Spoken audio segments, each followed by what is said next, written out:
दोस्तों, एक भिखारी महिला ने जिस दरवाजे पर भीख मांगने गई थी, उसी मालिक का वह महिला जो भिखमंगा होती है, उस घर की मालकिनी बन जाती है। दोस्तों, पूरी कहानी जानने के लिए हमारे साथ वीडियो में आप बने रहें।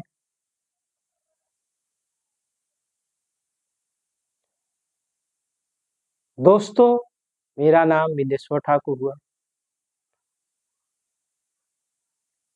आप अगर हमारे चैनल पर नए हैं तो लाइक और सब्सक्राइब जरूर करें ताकि आप तक हमारी नई वीडियो पहुंच पाए।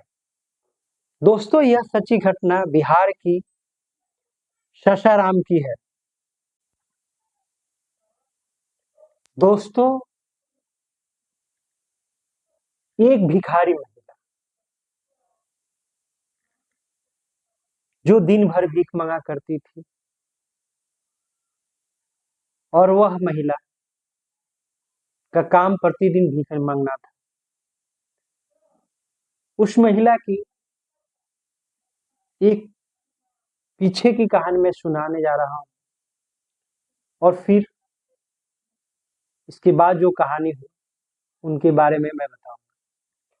दोस्तों, वह महिला जो थी, उसका पति जो होता है, उसका स्वर्गवास हो जाता है। वह महिला जो थी, पढ़ी लिखी थी, बहुत खूबसूरत थी, देखने में मतलब हाइट वगैरह, गोरी, मतलब हर प्रकार से ईश्वर ने उस महिला को बहुत सोच समझ के बनाया था। किंतु दुर्भाग्य की बात है कि वह महिला की शादी होने के कुछ दिन के बाद उस महिला के पति जो अच्छे खासे काम करते होते हैं और उसकी पति को देहांत हो जाती है, उसके परिवार में और कोई नहीं रहता है,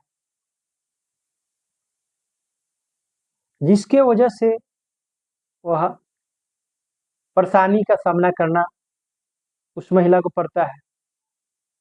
और दुर्भाग्य उस महिला के साथ यह भी था कि जिस व्यक्ति ने शादी किया था उसके पास संपत्ति भी नहीं था, एक साधारण घर में रहता था। और वह महिला के पति गुजर जाने के बाद वह महिला क्या कर, अब उस महिला के पास में ना संपत्ति थी, ना कोई रोजगार थी, पढ़ी लिखी तो थी लेकिन न कोई जान पहचान ज्यादा था, क्योंकि कुछ ही दिनों के बाद उस महिला के पति का स्वर्गवास हो गया था। और वह महिला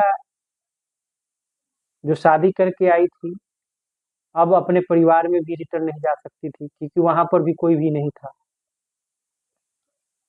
दोस्तों, एक कहता है ना कि कोई भी एक नसीब लेके आता है और किसी की नसीब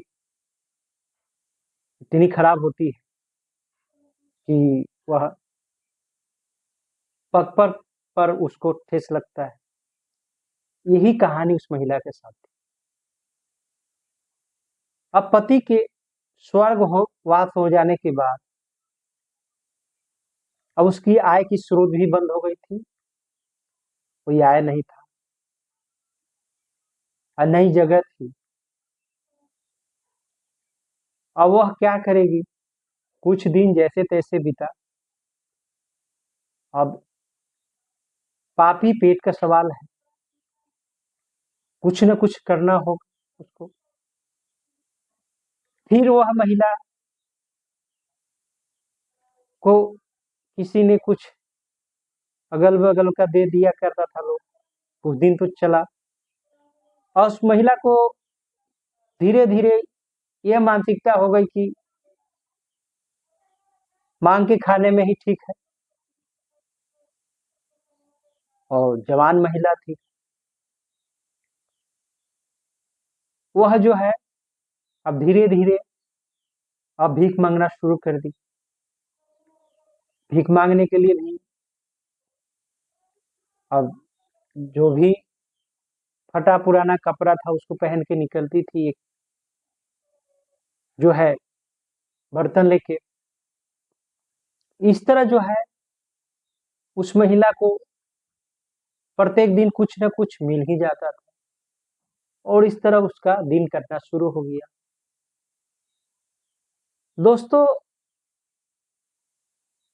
मनुष्य को जब थोड़ा सा कहीं से कुछ मिल जाता है, उसको लालच बढ़ता ही चला जाता है। यही उस महिला के साथ। अब धीरे धीरे महिला जो है भीख मांग के खाती थी, अपने घर आ जाती थी, कुछ बचाती उससे फिर चलती थी। इसी तरह करते करते कुछ समय बीता, साल भर लमसम, और मन चले उनको कभी कभी छेड़खानी भी करते थे। लेकिन साहसी महिला थी, वह अपनी कदम को डगमगाने डगमगाने नहीं देती थी। होता है कि कुछ महिलाएं गलत धारा में बह जाती है, चरित्रहीन बन जाती है, लेकिन वैसी महिलाएं वो नहीं। स्वाभिमानी महिला थी, स्वाभिमान से जीना चाहती थी, भले ही भीख मांग के क्यों नहीं खाए। और वह इस तरह करके अपने पेट को चला रही थी। वह महिला भीख मांगते मांगते एक दिन जो है दूसरे गांव की तरफ चली जाती है, और वह महिला भीख मांगते मांगते एक दरवाजे पर पहुंचती है। दोस्तों, उस दरवाजे पर पहुंचती है और कहती है कि कुछ मुझे दे दिया जाए। अब जिस दरवाजे पर पहुंचती है वह व्यक्ति जो होता है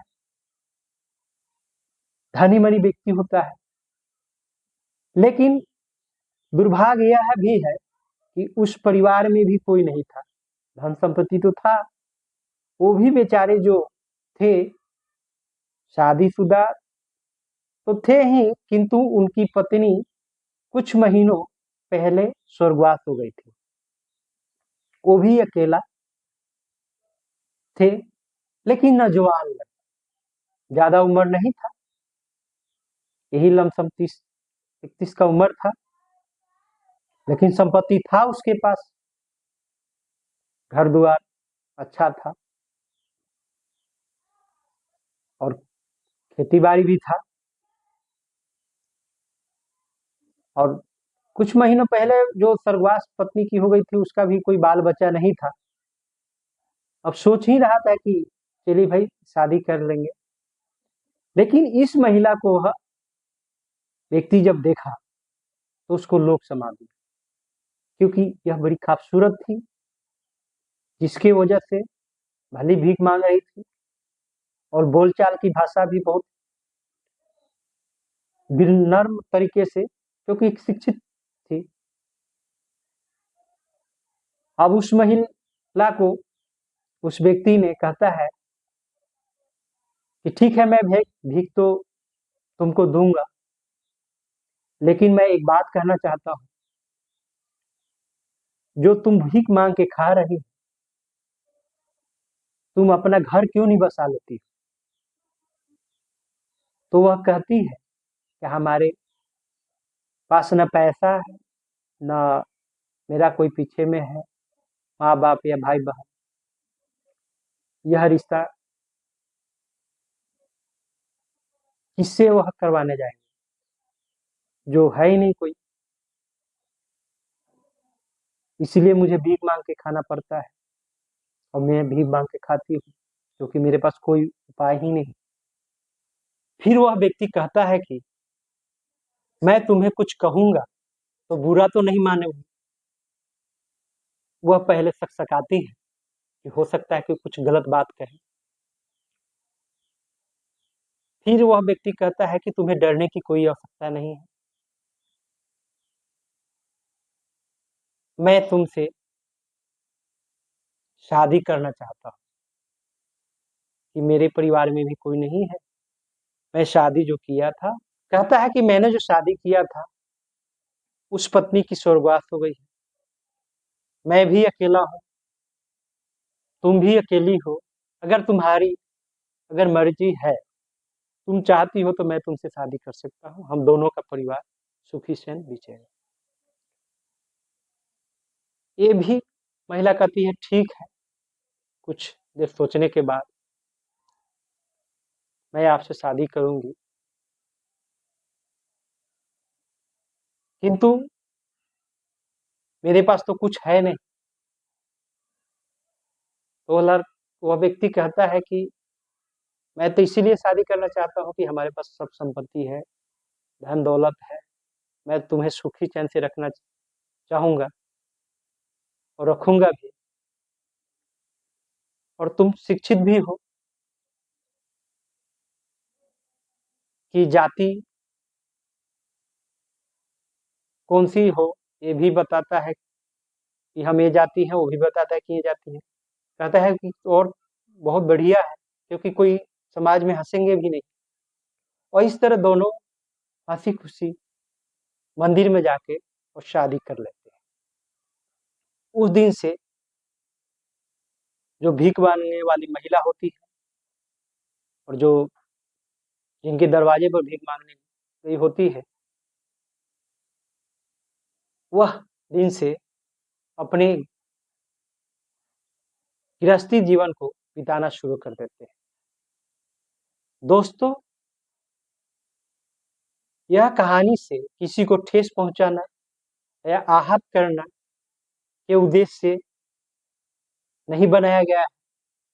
यह समाज में एक मैसेज देना और समाज को जागरूक करना। दोस्तों, हमारी वीडियो कैसी लगी कमेंट सेक्शन में जाके आप जरूर कमेंट करें। इसी के साथ मैं आप सबों से एक बार फिर रिक्वेस्ट करूंगा कि हमारे चैनल पर नए हैं तो एक जरूर एक बार लाइक और सब्सक्राइब करें। नमस्कार, जय हिंद, जय भारत।